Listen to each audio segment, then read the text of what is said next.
એક ડૉક્ટર હોય છે, પોતાના જીવનમાં હંમેશા ખુશ હોય છે. એને ગમે એ વ્યક્તિ મળે ને તો એને પણ એ ખુશ કરી દે. આમ મસ્ત પોતાનું જીવન જીવે છે, હંમેશા ખુશખુશાલ જ હોય છે.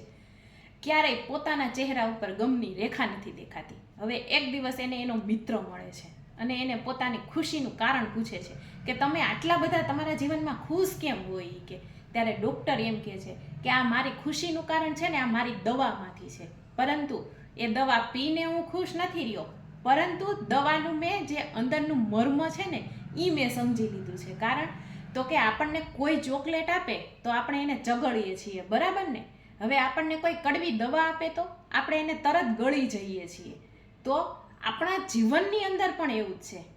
જીવનમાં જે આપણને કડવા અનુભવ થાય, જે માઠા પ્રસંગો હોય એને કડવી ગોળીની જેમ ગળી જવા જોઈએ. અને જીવનમાં એવા સારા પ્રસંગો હોય જે આપણે એને પોઝિટિવિટી કહીએ છીએ, તે ચોકલેટની રીતે ચગળવા જોઈએ. એટલે કે સરસ આપણા જીવનમાં એ આનંદદાયક પળોને માણવા જોઈએ અને તો જ આપણે જીવનમાં સુખી થશું.